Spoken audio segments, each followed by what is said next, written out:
तो मैं एक बार फिर से परमेश्वर पिता को धन्यवाद देता हूँ आज की शाम के लिए कि प्रभु ने हमें ये अवसर दिया कि हम फिर से उनकी पवित्र उपस्थिति में बैठने पाते हैं। तो कुछ बातों को मैं रखूँगा जो मैंने कुछ आज वचनों को सुना था और उससे ही रिलेटेड जो है वचन है। तो मैं भाई सूरज प्रमाणी के वचनों को सुन रहा था, उनके द्वारा दिए गए संदेश को सुबह। तो वो बता रहे थे कि परमेश्वर पिता है जो है वो कुछ भी करने से पहले सब कुछ बता देते हैं, है ना? और उदाहरण भी उन्होंने बताए बहुत सारे, तो हम इसमें वचन से भी देख सकते हैं। तो अगर हम पुराने नियम में देखें तो सबसे पहले हम नूह के विषय में देख सकते हैं कि परमेश्वर पिता ने कैसे उसको क्या बताया था। तो सबसे पहले हम इस बात को देखते हैं कि जब दुनिया पाप में पड़ी थी और इस दौरान परमेश्वर पिता की दृष्टि में वो सब यानी कि बहुत ही उनको ये लगा और वो क्या किए कि वो पृथ्वी को नाश करने पे आ गए। और इससे पहले कि वो नाश करते, तो यहाँ पर हम देखते हैं कि वचन में बताता है कि जो नूह था वो धर्मी व्यक्ति था और उनका परिवार बचाया गया।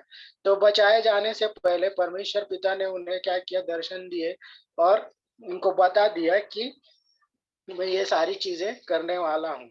और उन सारी बातों को करने से पहले, उन जल प्रलय को करने से पहले, क्योंकि परमेश्वर पिता ने जल प्रलय के द्वारा पृथ्वी को नाश कर दिया था, तो वो सब कुछ करने से पहले उन्होंने क्या किया, उसको बता दिया। और एक-एक जाति के जोड़े, है ना? जितने भी चाहे वो जीव-जंतु हो, कोई भी हो, और मनुष्य में सिर्फ़ नूह का जो परिवार था, उनके बेटे और उनकी बहुएँ और नूह की जो पत्नी थी, इतने ही लोग थे। और बाकी के जो जीव-जंतु थे, जितने भी प्रकार के इस पृथ्वी पर पाए जाते हैं, हर एक के जोड़े क्या किया गया, परमेश्वर ने उनको बचाया। तो बचाने से पहले उनको क्या किया, बता दिया गया।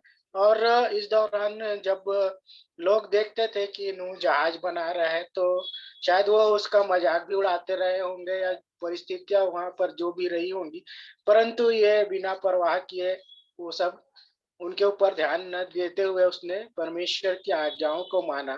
और हम इस बात को देखते हैं कि शायद वो बताए भी होंगे कि सुधर जाओ, परंतु लोग अपने ही उसमें थे। और जो सुधरे नहीं, उन्होंने सिर्फ़ क्या किया, सांसारिक अभिलाषाओं में फँसे रहे, गलत काम करना, जितने भी तरह की गलत बातें हैं, गलत काम हैं, वो सब वो करते रहे और नाश हो गए।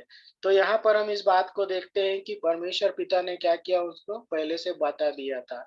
और अगर हम अब्राहम के जीवन को देखें, तो उनको भी बता दिया गया था। जैसे एक एग्ज़ाम्पल हम उसमें से ही देख सकते हैं कि अ, इसहाक का उत्पन्न होना, उसका निज पुत्र, है ना? तो उसको भी क्या किया, एक लंबे समय के बाद में परमेश्वर पिता ने एक पुत्र से आशीषित किया। लेकिन उससे पहले उसको क्या किया, बता दिया कि मैं तेरे से एक वंश उत्पन्न करने वाला हूँ। क्योंकि उसको कुछ आशा नहीं थी, वो तो कहने लगा था मैं बूढ़ा हूँ, है ना? हम जानते हैं उन सारी परिस्थितियों को। तो यहाँ पर आप देखिए कि उनके जो साथ जो आशीषें प्रभु ने देने जा रहा था, उसको पहले से बता दिया गया था। और जब यहाँ पर हम देखते हैं कि उसके साथ में और आशीषित कौन हुआ?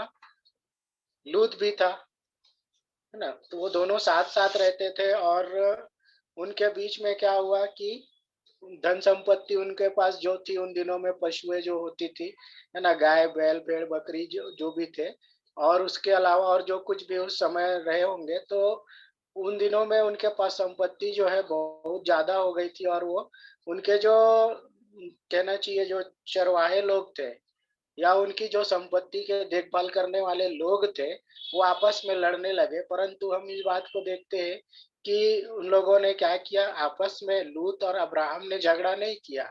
उन्होंने क्या किया, कहा हम तो भाई बंधु हैं और आपस में हम क्या करें, मेल मिलाप से करें। और उसने क्या किया, अब्राहम ने लूत से कहा अगर तू दाहिनी ओर जाएगा तो मैं बाईं ओर जाऊंगा, और अगर तू क्या करेगा, दाहिनी ओर जाएगा तो मैं बाईं ओर जाऊंगा।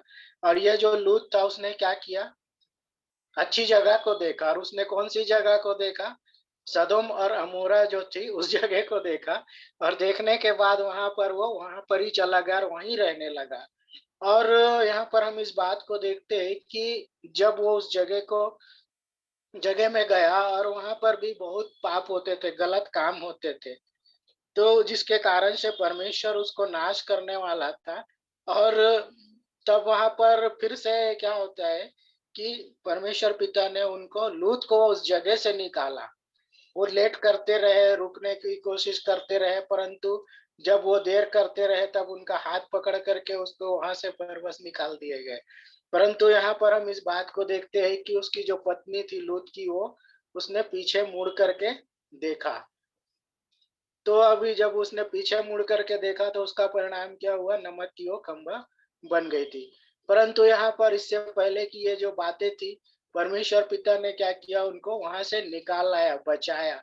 और जैसे हम और उदाहरण देख सकते हैं, जैसे इस्राएली जो लोग थे कि जिस तरह से वो मिस्र देश से निकले, उनको कुछ आशा नहीं थी, है ना? क्या हो गया था? सामने लाल सागर थी, समुद्र था और पीछे फ़िरौन की सेना। और तब उसके उनके साथ कौन था? मूसा।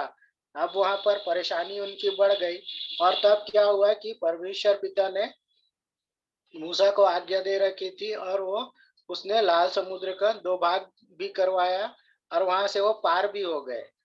परंतु ये जो मिस्री लोग थे वो वहाँ पर नहीं आ सके, क्योंकि हम देख सकते हैं कि ये निकलने से पहले, जब मिस्र देश से वो निकलने वाले थे, उसके पहले परमेश्वर पिता ने वहाँ पर भी आश्चर्य कर्म किया था, विपत्तियाँ डाली थी, 10 विपत्तियाँ डाली थी।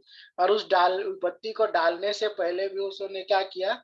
बता दिया था कि मैं ये चीज़ करने वाला हूँ। तो और उदाहरण हम देख सकते हैं कि नए नियम में अगर देखें, तो प्रभु यीशु मसीह भी बहुत सारी बातों को बताए, जैसे पुनरुत्थान के विषय में, है ना? कि फिर से क्या हो जाएँगे? जी उठेंगे। तो जो कुछ लोग थे वो नहीं मानते थे, कुछ लोग मानते थे। परंतु यहाँ पर हम देखते हैं कि बहुत से ऐसे उदाहरण हम देख सकते हैं कि क्या होता है, वहाँ पर पहले से ही परमेश्वर जो है बता देता है।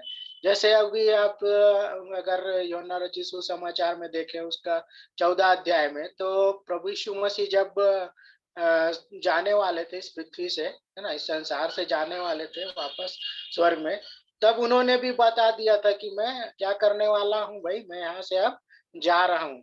और जाने से पहले उन्होंने क्या किया? कारण भी बताया मैं क्यों जा रहा हूँ। और उसके बाद उन्होंने उनको बताया कि जब मैं जाऊँगा तो क्या करूँगा? तुम्हारे लिए सहायक भी भेजूँगा, है ना? तो यहाँ पर हम इस बात को देखते हैं कि परमेश्वर पिता जो है कुछ भी करने से पहले बता देते हैं कि वो क्या करने वाले हैं। और पहले से हमको क्या करते हैं? अलर्ट करते हैं, सावधान कर देते हैं कि ये चीज़ होने वाला है, सावधान रहो। तो हमको आज इस बात को सीखना ज़रूरी है कि हम सावधान रहें। और जब हम को पता चलता है ना? कि हाँ, ये चीज़ होने वाली है, तो हमको क्या करना चाहिए? उसको मानना चाहिए और उसके अनुसार करना भी चाहिए। नहीं तो क्या होगा? जैसे जैसे कि हम देख सकते हैं, क्या हुआ था? पृथ्वी नाश हो गई थी, लोग परमेश्वर की बातों को नहीं मान रहे थे, है ना? और भी उदाहरण, बहुत सारे उदाहरण हैं, ये जो बातें हैं पहले से बता दी गई हैं, कब-कब क्या-क्या होने वाला है, ऐसे तो बहुत लंबा टॉपिक है, परंतु मैं ज़्यादा लंबा नहीं लूँगा, परंतु यहाँ पर हम इस बात को देख सकते हैं कि ये जो बातें हैं, परमेश्वर पिता हमको पहले से बता देता है कि वो क्या करने वाले हैं, क्या होने वाला है। दुनिया का अंत होगा तो कब तक होगा इसके विषय में तो वर्णन नहीं है, परंतु हम इस बात को जानते हैं कि क्या है, ये होने वाला है। और यहाँ पर हमको क्या करना है? सारी बातें होने से पहले हमको तैयार रहना है। और जैसे कि हम देखते हैं कि शैतान का अगर सामना करना है तो उसके लिए भी परमेश्वर ने क्या किया? प्रभु यीशु मसीह ने पहले बता दिया है कि हमको क्या करना है? वो हथियारों को बाँध लेना है। वचन रूपी जो हथियार है, उसे बाँध लेने के विषय में प वचन हमको बताता है। तो इसलिए हमको क्या करना चाहिए? तैयार रहना चाहिए, क्योंकि हम जानते हैं इस बात को कि ये जो बातें हैं, वो आने वाले समय में पूरी होने वाली है। और हमको बहुत सारे समस्याओं का या बहुत सारी परिस्थितियों का हमको कहना चाहिए सामना हम करेंगे। सो मैं परमेश्वर पिता को धन्यवाद देता हूँ आज की छोटी से वचनों के लिए। धन्यवाद।